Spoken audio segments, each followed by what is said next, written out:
Just listen. Welcome to Horse Sense Radio. I'm your host, Christine Rolando, and we're going to make sense out of horses. We always talk with people on this show that change the world. And that's what we love about horses. They're such a great animal, a majestic animal. But people that are involved with horses are always so special. And today, I'm so excited to have a special guest all the way from, well, we were just chatting earlier from Baton Rouge, but for right now, I think, Suzy, you're in Texas today, are you not? Yes, ma'am, here at Texas A&M University. You know, what a wonderful school, and I am so excited for our listeners to learn more about Texas A&M and your experience there as a coach and as an AQHA judge. I mean, just so much history I'm sure you're going to be able to share about your own personal walk with horses. But before we get started, I just want to thank our listeners. We appreciate you always tuning in. And remember, if you need to get in touch with me, you can always email me at horses@warwick.net. That's horses@warwick.net. And I'm your host, Christine Rolando, and the CEO of Signet Equine Appraisals for more than 40 years. And yep, that's right. I loved horses since I'm a little bitty kid. Probably about 4 or 5 years old. So today we have, as I said, a very special guest all the way from Texas A&M University. Suzy, is it Jeane or Jane? How do I pronounce your last name? Good old Jeane. Jeane. Suzy Jeane. Yes, ma'am. I've always been called those two names together. When I got married, that ended having a last name. It makes it easy, though, doesn't it? Yes, ma'am. I always tell people, they say, what's your name? And I say, just Christine. That's it. Just Christine. Just is my first name. Christine's my last name. But I'm grateful that you're with us today. And let's just jump right in. You have a long, I'll call it not a rap sheet, but a credential sheet. My goodness. Holy smokes. You have a lot of history here. You've been with the university for quite some time, but let's start out, if you can, just tell our listeners, how did you first get involved with horses and where'd the love come from? Is it someone in your family that introduced you to them, relatives, grandparents? How'd you get started? Absolutely. My mother was a single parent back when that kind of thing really didn't happen. And my grandparents bought me a horse because my very best friend had a horse at a boarding stable there in town. And mother thought that I would always be safe. She'd know where I was. I was just a couple of minutes from the LSU campus. And that's how I got a horse. And I mean, it obviously has led from one end of the spectrum to the other. So, what a good mother. I say every child should have a horse. Not everyone agrees with me, but I'm with your mom. Same thing. Get that girl a horse. Absolutely. What a blessing it has been to have that kind of support. I'm the first of 4 generations that wasn't a college professor. So for them to actually support the horse habit as badly as I had it was pretty huge for them. What a great family. Now, did you say your mom was a professor? Yes, she was. Okay. She was a professor at LSU, as were my grandparents and their parents before them. So we were all in the College of Agriculture, of which my husband and I both finished in animal science at LSU. I think that, having parents that support your hobbies and your interests is so key because, horses are definitely a different path. I grew up in Bergen County, New Jersey, Suzy, which is right over the George Washington Bridge, and there weren't a lot of horses over there. And right out of New York City. And I would always try to get my parents to agree with me that I should have a horse, but it didn't work until I was 16. And I had to, go to the local stable and work just for that riding lesson. As you know, sometimes a lot of my guests will tell that similar story. So that's exciting, though. So tell us, I always ask our guests, what was your first horse? What was that horse's name, and why was it so special? Wow, that is a great question. My first horse's name was Malibu.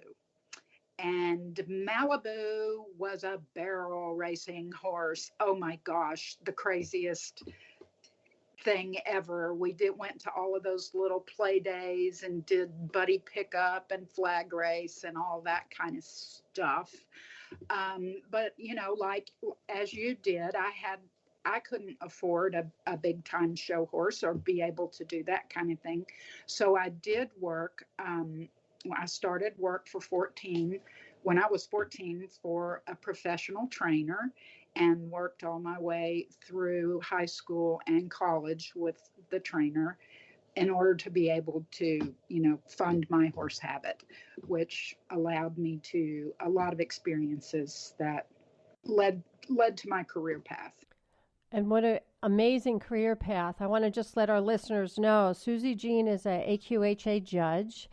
You're also the assistant coach at Texas A&M in the horsemanship. Is that correct? Yes, ma'am, that's correct. And I want to jump right into that. Tell our listeners, for those that don't know what horsemanship competition might look like, can you explain that to them? Absolutely. The horsemanship is judged on a combination of skills of the rider paired with the abilities of the horse. It's judged on that rider's connection to that horse. They are put through a pattern of 8 to 9 maneuvers, each maneuver being given a score between 1 and 1.5, minus 1.5 for a maneuver that didn't go so great, plus 1.5 for that very best maneuver. So it's a lot like equitation, if you're familiar, and it sounds like you guys do more of that. It's kind of like an equitation, but in a Western format. Well, this week was a big week for you, wasn't it? Where did you just come back from? We just returned from the NCEA championships, National Collegiate Equestrian Association championships, where Georgia was crowned with the winning rides, and they are our national champions this year. Georgia. Okay, I didn't get to see the outcome. So, but you've been there right on top throughout the years. So it's exciting to see. As I again look through your CV, you are really a groundbreaker. You've broken many barriers in the horse industry. In 2004, you were the AQHA Professional Horsewoman of the Year. What an honor! Yes, ma'am. It truly was. That was yes, that's been the icing of the cake of my whole life. It was just such an honor. And I always say you're really the volunteer of the year award. I get it. Everything nobody else wanted to do, and that's why you get the ring. No. I know it's a lot to be anything like that, but AQHA, American Quarter Horse Association Professional Horsewoman of the Year. Amazing. And you were the first female president of the National Snaffle Bit Association in 2000. So that's also groundbreaking. It's just astounding. You're definitely a groundbreaker and someone that, as we said, has broken many barriers in the industry for women. So thank you for doing that. Thank you for leading the way. It has been the most joyous ride, and certainly a bumpy road breaking into that world that was so governed by the other people. I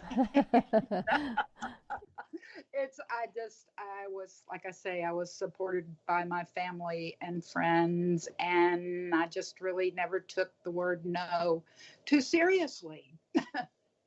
So you don't know me, but I do tell a story that my mother used to say to me, Suzy, Christine doesn't know the word no. Christine doesn't know the word no. That's what my mother would always say. She just doesn't know the word no. So so you and I have that in common. So I love it. I had an experience once as a horse appraiser. You know, way back when I started horse appraising, we didn't really have a lot of rules back then. In 1980 is when I did my first horse appraisal. So got to work with helping to write some of the tests and, you know, be in those first classes of being an appraiser. Now, the real estate market has rules and regulations and USPAP, and then we do follow the USPAP, the United Standards for Appraisers also.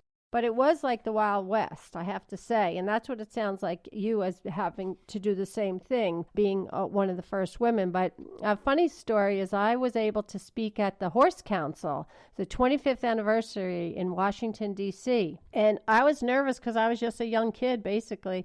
And I remember standing up and looking out into the crowd, and all I saw was men, maybe like 3 women in the crowd. And they really did run the horse industry way back then. But it was very challenging as a young woman speaking to the crowd of a group of men. But it's come a long way, and thank you again for being cutting edge, first president of the National Snaffle Bit Association as a woman. I mean, let's just share with some of our listeners, if you don't mind, a little bit about the breed itself that you're so heavily involved with, the AQHA, the quarter horses. You and your husband have your own farm, and you've been a breeder of many, many national championships.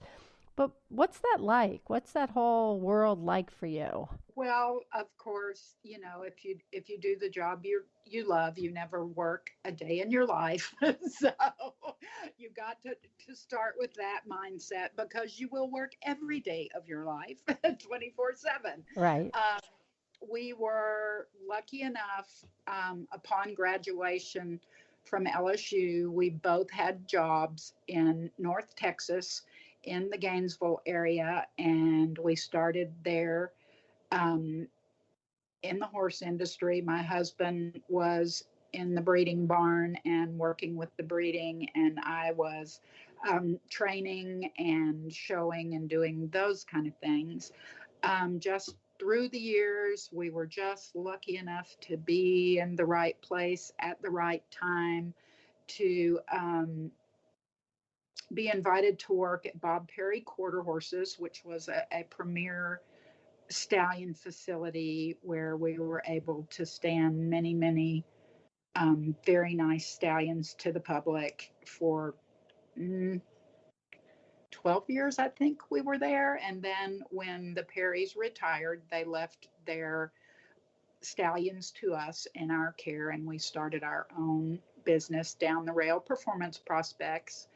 We're still breeding today. I have one mare left. I just love the name of that, Down the Rail. Yes, ma'am. Yeah, that's really amazing. And so you have one broodmare left, you said? Yes, ma'am. One broodmare left.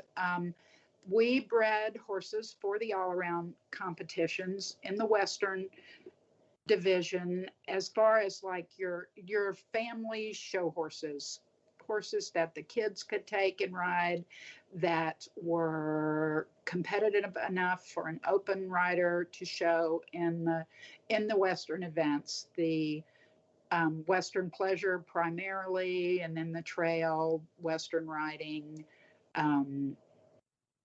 the kids showing the horsemanship, that's a big deal, and the showmanship. And the horses were also used in our quarter horse hunters and equitation.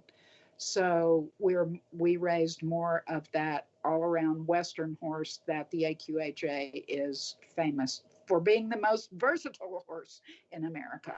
Hey, my first horse was a quarter horse too, a little barrel racer, Poco Raj, a Poco Bueno. And this little horse was the greatest little horse. I could get on that horse with my eyes closed, and would take care of me. And same thing, run those barrels and do all of the gymkhana. And those horses are special. They're really, really special. And speaking about special, you had like 25 world-class stallions and so many Hall of Fame inductees. So I know that there has to maybe be one or two that really stood out to you. Could you mention or not? Oh, absolutely. And of course, the most incredible horse in our whole life was Zippo Pine Bar, who was a Hall of Fame stallion. And Linked primarily to the Western pleasure industry. That horse was the kindest, most regal individual I've ever been around. I mean, he was absolutely just magnificent, and the kindness in his eyes, you just knew there was something special about him. And he, of course, sired many other um, breeding horses. Zip's Chocolate Chip being the one that was most like his father, disposition wise, and with his breeding strengths and characteristics. And we also handled a horse named Radical Rotter, who was the perfect outcross for the Zippo Pine Bar line. So that's what really led to our success, were those horses. Well, you started with quality, right? And then you said something that really rings true to me. I had my judging team coach. I went to Penn State, and my judging team coach, Dr. Tom Merritt, he Mm-hmm. was amazing. And one of the things I didn't, as I said, I didn't grow up with, I grew up right outside of New York City, so I wasn't exposed to 4-H or any of those things as a kid. But when I was in college, he said, I really want you to get on this judging team. Now, I had never done any of that. So he was one of those people that changed my life, because he says, you can do this and I can teach you, and you love horses and you know enough about it. But and he was a very quiet man, didn't often say much, but he was a great judging team coach. And Texas A&M used to beat us all the time, pretty regularly.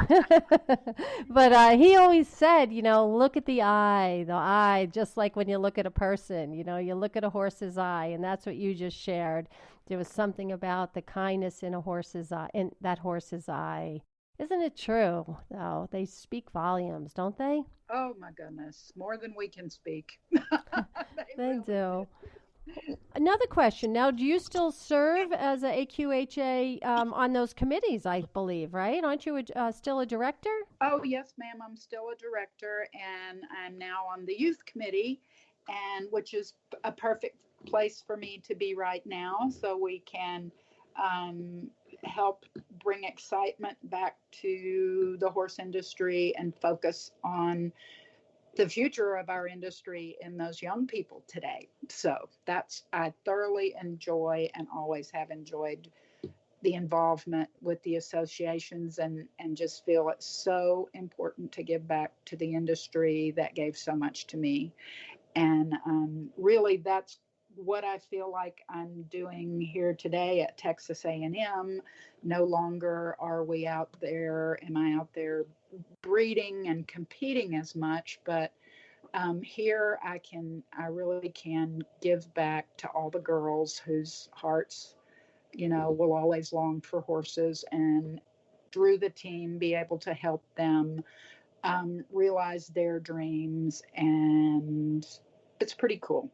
Well, I really appreciate what you just said about you're paying it forward now, and it sounds like you've been blessed throughout your life with the gift of not working a day in your life. That's what I always say too. When I'm working around horses, being around horses, it's like, hey, it's hard work, but it's good, healthy hard work, right? And there's nothing like when you want to find a career. We don't have that much time. This time goes so fast, but I would really appreciate it if someone's listening that's thinking about maybe going off into an equine, getting involved in the horse industry. Maybe do have a lot of youth that listen to the show. What kind of advice would you give them? What would you say to that person if they were coming to you and asking that question? What should I do? Big Well, question. We only have an hour. where there's a will, there's a way. Do not ever give up. Do not ever say no. you know, um, but just the importance of, I know it's really hard for kids now with the instant gratification and learning things so quickly over, the internet and that kind of thing. But there is no better teacher than time with a horse. It's not a talent that you will develop in a short period of time. be ready to commit your whole life to wanting to learn. Never go a day without trying to learn something new. Um, the horse will be your mentor and your friend, and always put his welfare first over yours. And that's what truly helps you be successful. I love that. And that's so true. You know, it takes time. It's the wisdom of a horse. I always say that the horses, you know, they're just such unbelievable teachers. You have to cooperate and collaborate with them. And, you know, horses definitely enhance that self empowerment. And there's days, right? Days we fall off, we fall down. But I like what you said, Suzy. You got to get up again, and you just got to make that commitment. And it sounds like you made an amazing commitment as a young girl, and have been, as I said earlier, a front runner, but a woman that has, my goodness, that really is a professional in the horsewoman that was gifted to be in so many organizations as a leader. And I want to thank you for that, for paving the way for so many young girls. Just lucky. I was very, very lucky. Now you're still very active with the Texas Quarter Horse Association as well, aren't you? Yes, ma'am. Yes, ma'am. There'll always be a big part of my heart. It's just so important to give back. That that that too is what I would like to leave with young people. You must, you know, dance with the ones that brought you. And if our industry is going to, I mean, if we're going to stay afloat, we have to reach down deep and give more than the average person. You have to give back if we're going to be able to do what we love to do. Well, that is fabulous advice, great advice. And I want to ask you a couple more questions because we're going to run out of time shortly. But how many girls on your team? We have 52 52 athletes. Athletes. We call athletes. we are athletes. Because of the Title IX legislation, the equestrian teams were developed to give girls the same opportunities as the guys. So our equestrians receive every bit of care, I guess, that the boys on the football team do. We have a nutritionist, a sports psychologist, we have a team trainer, we have an athletic trainer. We meet weekly to talk about the girls and you know, how they're getting along. We are here dedicated to their success as an athlete, as a Division I athlete. So that to me is just really incredible. I remember having Tom O'Mara on as my guest when I was doing the live radio show. And Tom was talking about that. I guess Tom was the director of USEF back then, or heavily involved. This is a few years ago, and was so excited to hear about the Title IX, which is amazing, and another barrier that we faced, and now it's happening. So for our young listeners, if you're thinking about a career in the field, a professional athletic college, this is the place to go. One of the schools that you definitely can look into. Suzy, how would someone, if they're considering this, how would someone get involved, or what's the process? I know it's changed since way back when I did it. So Yes, what's the process like now if you're enrolling? yes, ma'am. Well, I mean, it truly is a process that you go through with the NCAA. You register as a prospective student athlete on their website. You're given a recruiting number. So we are sent out to recruit just like all the other sports. We go to horse shows around the country. Girls are recruited in the summer after their sophomore year in high school. So many people don't realize how early girls are committing to these teams. They send in videos of their rides on different horses, because our competition it's not a normal competition in the fact that one girl competes with one horse. You ride head to head. The same girl from each team rides the horses. So one of our collegiate athletes will ride against someone from Oklahoma State. The competition, the same girl, or different girls ride the same horse. I'm sorry, that's how I wanted to say that. So it's a very different kind of competition. It's not really about the bond between you and this one horse. It's about how well you can bond with all the horses and really be a great catch rider. That's what makes a good equestrian. Your ability to get and sit on any kind of horse and be able to read it in a moment's notice.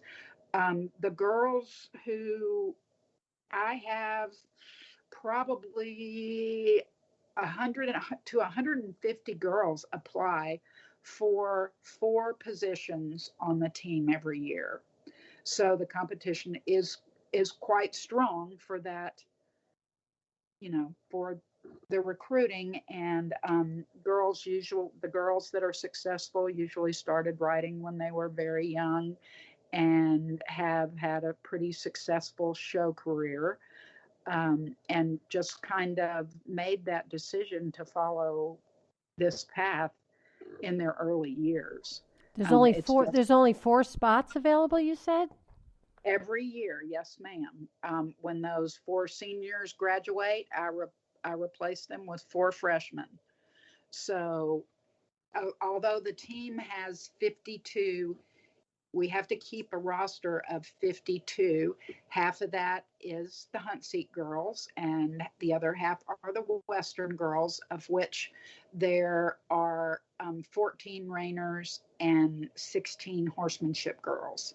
So every year, when we replace those graduating seniors with incoming freshmen. But there is that much competition for those 4 spots. We drastically, definitely have to promote our sport and introduce some new schools into our divisions so we can have places for all the girls to go. We have way more need for colleges to join us in this endeavor. So Absolutely. Things have, as I said, since I went to school, things have changed so much. We used to be able to warm up. We'd pick a horse, draw the horse, and then you'd be able to get on the horse and you'd have 5 minutes to warm up on this new horse. Now, in some of the competitions, I don't think you even get a chance to warm up. Is that right? Or do you? Well, at ours, you still get 4 minutes. 4 you minutes. Do get 4 minutes. 4 minutes before the competition to warm up. But I mean, that 4 minutes flies by. If you don't know what you're looking for the minute you get on there. Right. I mean, you don't know this horse. You do not know that horse, and you truly have to be able to read and bond, and gosh, it's really the greatest experience a horseman can have. I agree. To be able to do that. So it takes a couple of years of competition for the girls to really get good at it, because they've grown up, pretty much showing one horse. And the transition into collegiate riding is pretty large, and it takes a lot of hours in the saddle to be able to go from one horse to another as competitively as they do.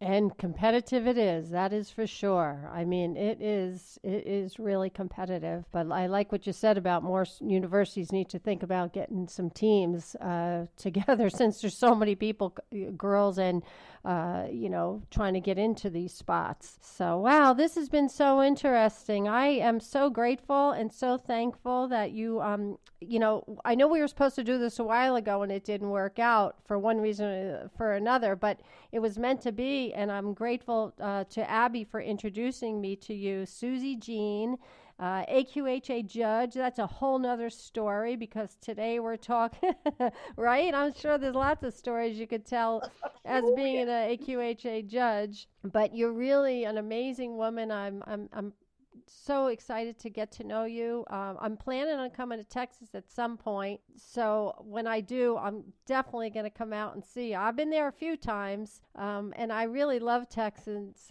The school is great. I've gotten to know your school just from doing some of the appraisals in the past. So I think it's really, as I said, it's an honor to get to know you.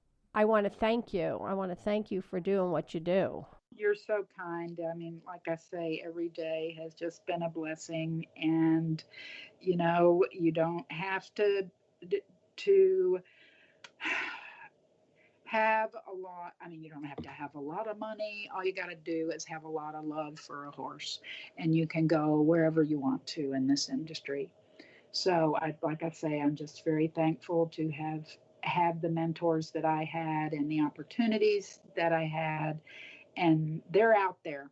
They're out there.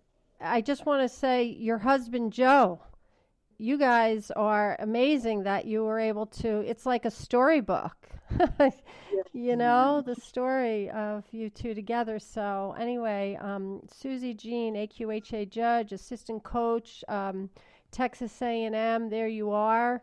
You sound approachable too, which I really, really like and appreciate.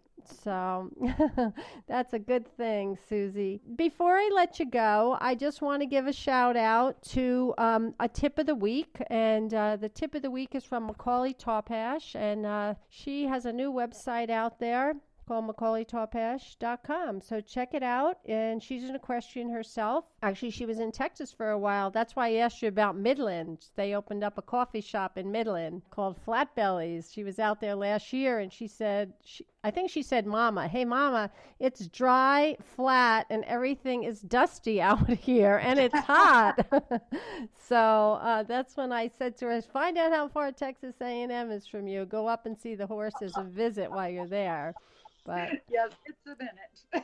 Yeah, but anyway, check out the website because she's all about helping you feel better, helping you put the right foods in your body. If you're going to compete, right? If you're going to be competing, you better have the right fuel in your body, just like driving a car with the right gas in the gas tank. So it's been a pleasure, Suzy. I'll reach out to you again. We'll stay in touch. And you've been listening to Horse Sense, and feel free to share this with your friends, your neighbors, your horses, your barn friends. Horse Sense Radio podcast. You can always tune in and find us at equineappraiser.net. That's where the shows are listed on equineappraiser.net. You just click on the little box that says Horse Sense Radio. So again, Suzy, thank you so much. Say hi to everybody out there in Texas, and y'all come back. I think they say that, right, in Texas? They sure do, and thank you so much for having me. It was a real pleasure. All right, thank you. Yes, ma'am. All right, so that was today's show. What a fabulous guest. Excited. Check it out. And please, again, reach out to me at horses@warwick.net if you'd like to be on the show or you have an idea for the show. And I'll be glad to get right back with you. And I appreciate y'all listening. All right, y'all come back now.